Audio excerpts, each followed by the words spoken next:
What's going on, guys? This is Rob, and we are back with Infinite Frontier. Now, I do want to say thank you to you guys. There were a couple of you guys out there who were like, actually, Rob, you've kind of forgotten what had gone on in DC Comics, which makes sense because it's been years since it happened, and it took years for it to actually happen, so I guess it does kind of make sense. I don't know what it is. There seem to be people in my audience and my fan base who love to get angry whenever I'm wrong about something, like I can never be wrong. I mean, you can believe in that level of pressure. I don't.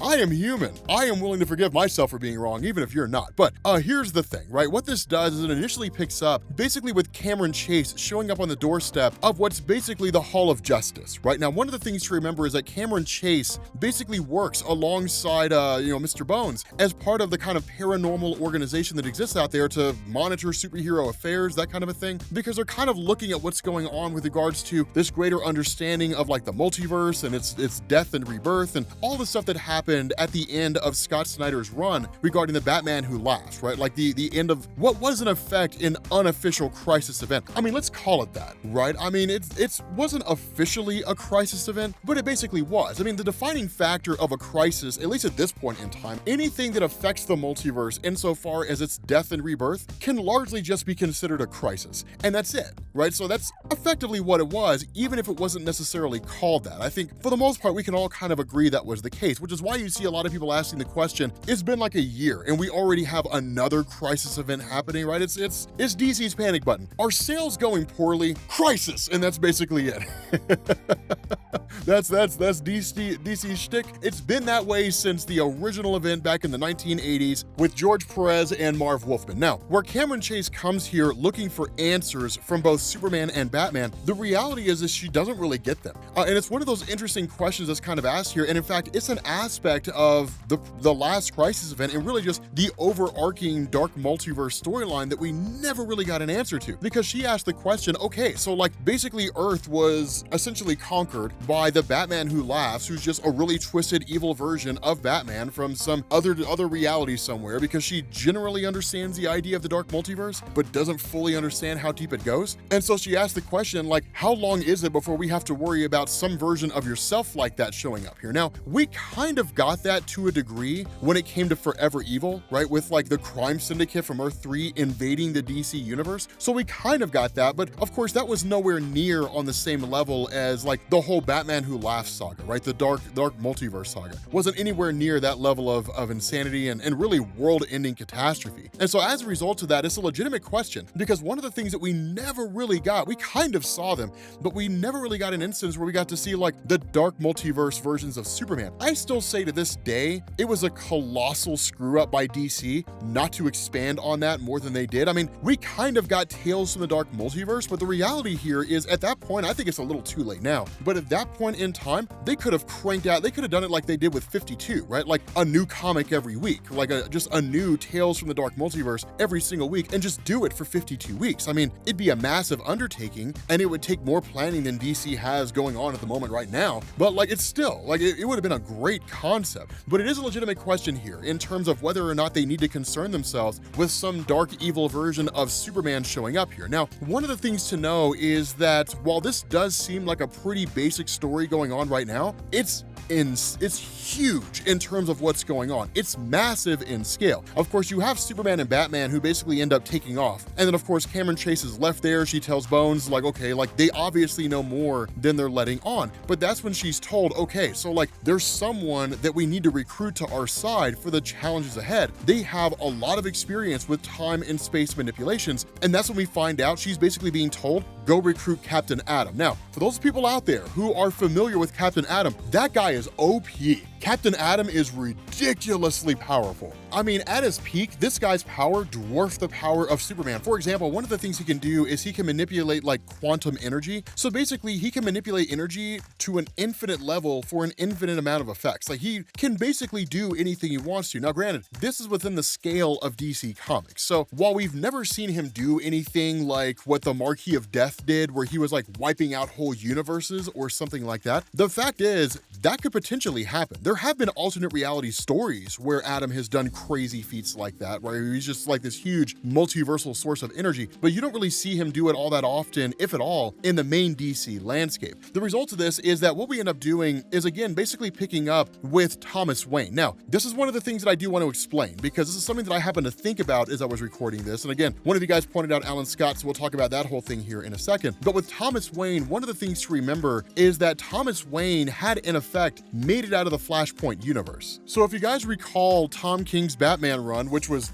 very divisive. I enjoyed it. There were people who didn't, and they were very, very vocal about the fact that they didn't really enjoy it. That during Tom King's run, that what we had found out is that Thomas Wayne had actually been saved from the Flashpoint universe by Eobard Thawne. Now, this was one of those divisive moments from Tom King's run because the significance of Thomas Wayne and the fact that he presumably died with his universe actually happened during the Button storyline, right? It was kind of like the last ride of Thomas Wayne just going out in like this amazing moment, right? He's like, what is it, like when the universe is collapsing because of presumably Dr. Manhattan and all that kind of stuff, that one of the things he tells Bruce Wayne is like, you know what we do, like Wayne's, like whenever Wayne's fall, like we rise, and he just goes running towards his own oblivion. And that was basically it. Like, it was a great way to send off the character. And so a lot of fans were kind of like, that's just a perfect ending for Thomas Wayne, right? That's exactly the way Thomas Wayne would have gone out, the way he was written in Flashpoint, that kind of a thing, perfect for his character. When he had shown up in the events of Tom King's run from the wedding going forward, a lot of people were wondering, okay, like, why is he here and how is he here? And we ended up finding out that he was basically saved from the Flashpoint universe by Eobard Thawne, but that his arrival here was more to basically persuade Bruce Wayne to leave the Batman mantle behind, to allow him to take over the Batman mantle instead, and for Bruce to go and live his life and to be happy with Selina Kyle, right, with Catwoman. That was one of the other things that was divisive, is because people were like, no, Bruce Wayne needs to stay Batman. Like, we need a story where you have Batman like the Cat in the Bat, and they keep doing their thing, but like Thomas Wayne doesn't need to be a part of this equation, right? It's one of the things that people were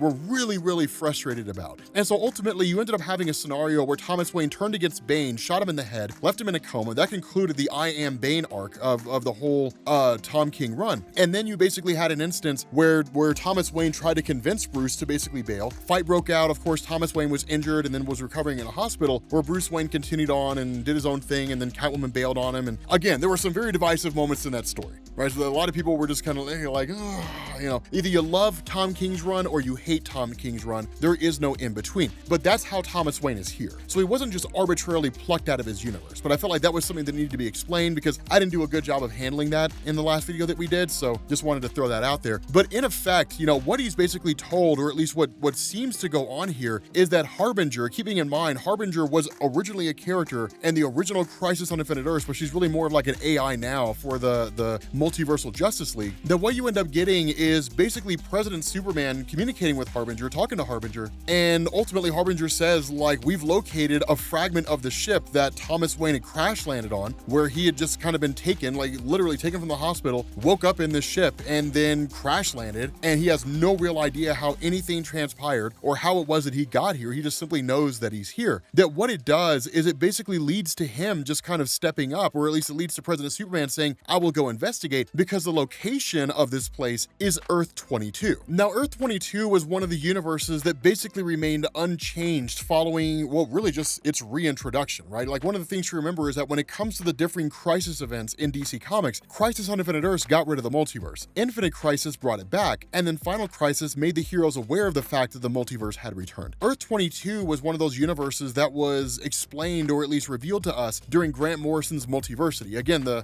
template that was used for like the multiverse in the New 52. But a lot of you guys may be more familiar with Earth 22 as being the Kingdom Come universe, which, by the way, I've been considering remastering that story because we did it years ago, back when I hated the kind of videos that I made. So if you guys are interested in me remastering Kingdom Come, if for no other reason than to know what universe they're referring to in the events that unfolded in it, let me know, right? Because Kingdom Come is still probably one of like the top 5 best stories ever written in the history of DC Comics. It's phenomenal. It's just an amazing story on my end.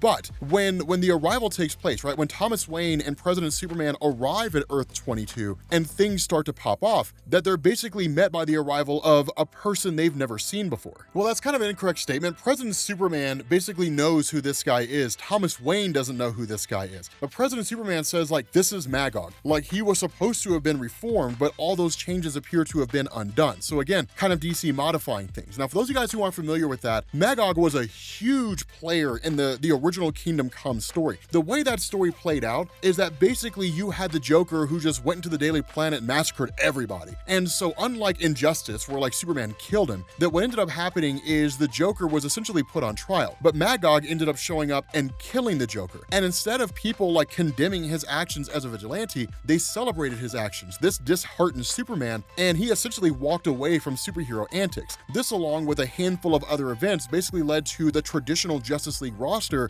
effectively stepping down. And what it did is it left the landscape open for all these vigilante heroes to start showing up. Now, the thing about this is that humanity at the time in the Kingdom Come story, in a lot of ways, saw the Justice League as being incapable, right? The Joker getting out, escaping, going on these escapades, being caught by Batman, handed over to the cops, and then, you know, escaping Arkham again, and that kind of a thing. It was a lot of people looking at the Justice League and saying, like, you never fix problems. All you ever do is keep them momentarily at bay. And so that's why they celebrated Magog and people like that. Now, this turned out to be the classic example. Be careful what you ask for, you just might get it, because humanity got exactly what they wanted, right? They wanted vigilante superheroes. They got vigilante superheroes, and they don't abide by laws. And so what you saw was a lot of like collateral damage, people who were actually living in fear from the very superheroes that they were aware of, because these heroes and villains would fight, and even the heroes would fight amongst themselves, and there was no concern with collateral damage or anything like that. Now, ultimately, it led to Superman showing up and essentially saving humanity from their own stupidity, but it was one of those really, really cool concepts, right? It was a great idea in the Kingdom Come universe, but that's who this guy is. Now, again, following the ending of Kingdom Come and seemingly the Earth kind of going into this new age, right? This kind of grand utopia that Magog and all those guys were supposed to have been sorted.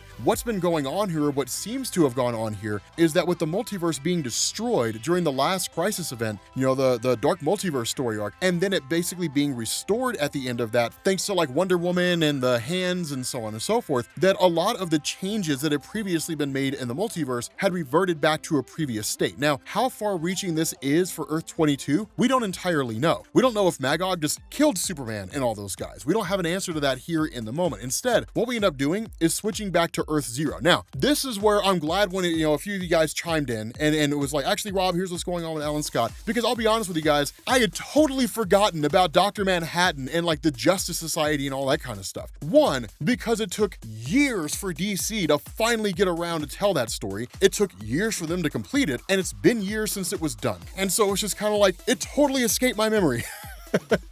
Not even gonna lie. But as a quick refresher for you guys who were just kind of like, oh yeah, how did that whole thing go? So one of the things to keep in mind is that when Dr. Manhattan transitioned to the DC, really multiverse, if we want to call it that what he had done is that when the lantern originally fell and Alan Scott was supposed to have picked it up, that he moved it slightly out of the way. And Alan Scott never picked up the lamp, and then Alan Scott died. He never became the Green Lantern. Because he never became the Green Lantern, the Justice Society of America was never formed. And so the JSA never existed. It was really just kind of Jeff Johns' way of explaining why it is that the DC superhero community was just so screwed, because there was nobody there to show them a better way. It's the way that Jeff Johns depicted the JSA back when he was initially writing it, and it's the way that he depicted the JSA following the New 52, that it was basically this idea that the JSA were kind of the archetypes for the superheroes as we know them. Batman, Superman, Wonder Woman, Aquaman, The Flash, all those guys, in a lot of ways took their moral lead from the actions of the JSA themselves. But without the JSA, it was just superheroes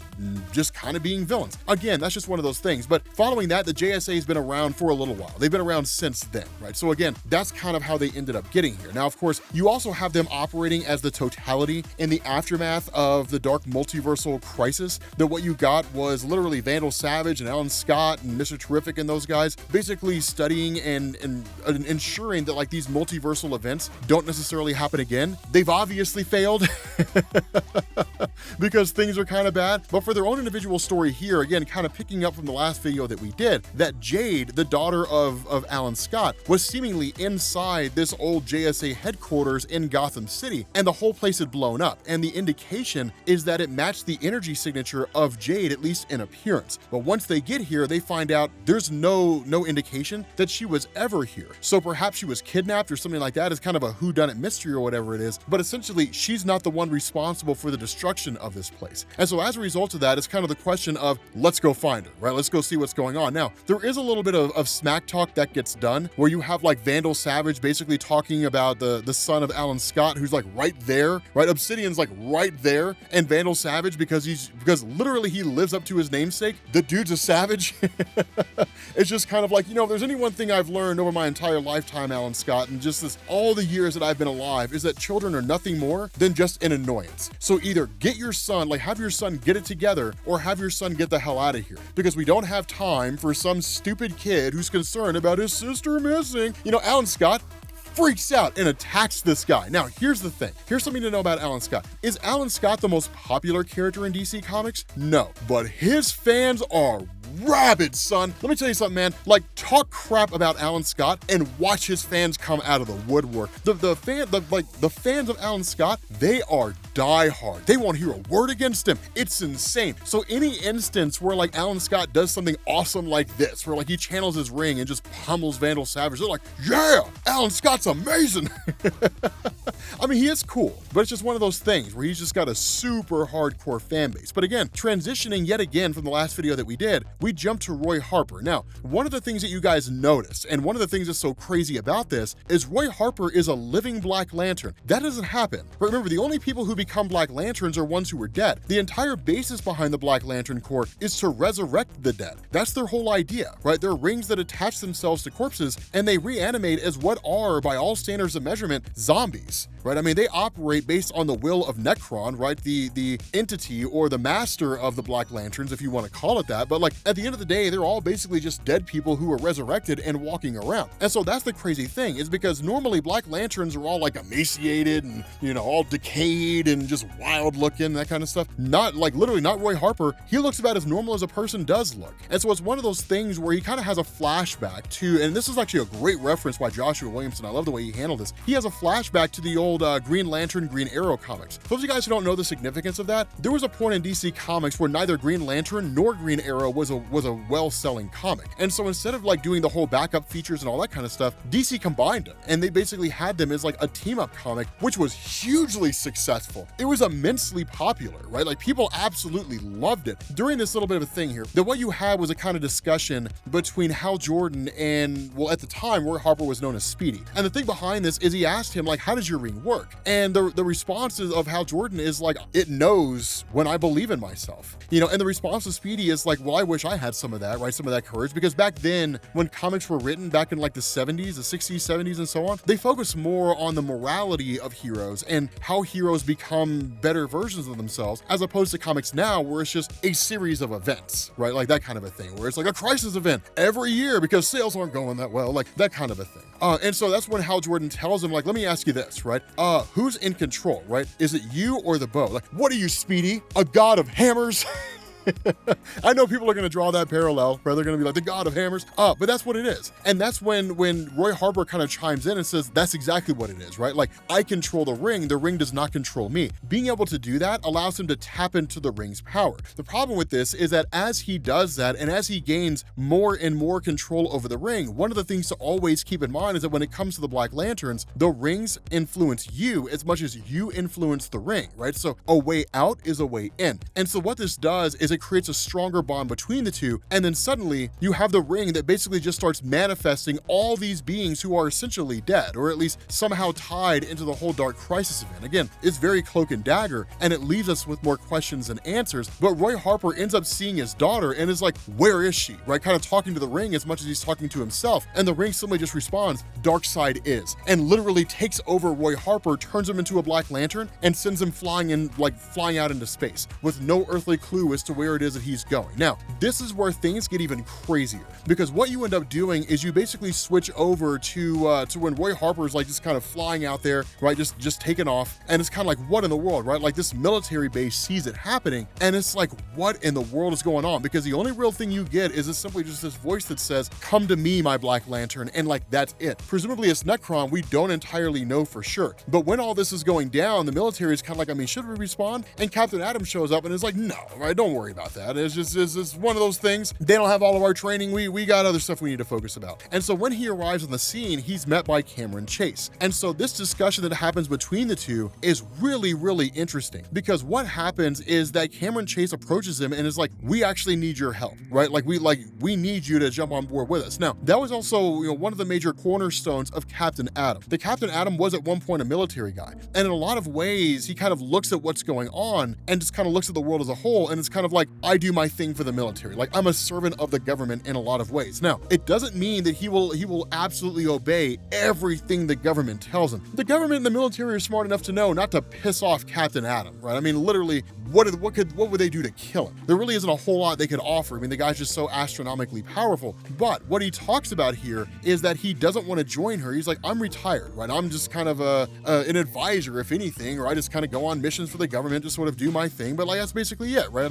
I work for the military, or I'm an element of the military, and that's really it. And so that's when she says, that's not the Nathan Atom that I used to know. She says, when you and I were on that mission in Markovia, you told me you'd never rest until you felt the world was safe. And he says, that was a long time ago, Chase. A lot has happened since then. She says, right, but you and I have never met before. And that's the true statement. It's like, they've never met. Like, she's never had a conversation with him before. And that's when she's like, who are you, right? Like, what Earth are you from? Because you're not from this Earth. Right? Like, I've never met you, and yet you're telling me that we're friends. Obviously, you're not from here. And so that's when he's kind of like crap, right? Like the oldest trick in the book kind of thing, you know? And so that's where you basically get this idea that people from alternate Earths, alternate universes, are infiltrating into the main DC universe, which is one of the reasons why Infinite Frontier and Dark Crisis is so cool, is because not everything you see is what it appears to be. And not everybody you see is who they appear to be. And so she asks, where's the real Captain Atom? And he simply says, I don't know. But on my world, you and I were friends. We don't even really get an answer as to why it is that he's here. But he tells her, you really don't understand what's going on with the multiverse. And I simply know too much, and I cannot let you take me in. And so that's when he really, like, that's literally the crazy thing here, is he starts to rip open his chest. Now,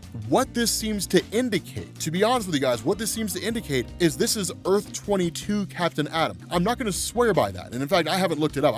I want to imagine that it is. I want to just believe that it is. I'm sure the answer's out there. I just don't want to look it up yet. But I feel like this would be Earth 22 Captain Atom, because the way he's dying, that's the way he died in the Kingdom Come universe. Literally, his chest was ripped open and it blew up Kansas. It was crazy, right? Like, that's one of the things that led to Superman basically stepping back in the Kingdom Come world. But he says he'll find out and he'll come for me. I'm sorry, Cameron. And he simply just says, dark side is, and then detonates and literally just blows up that entire area. With that being said, guys, we're going to bring this to an end. Thank you all for watching, and I will catch you all later. Peace.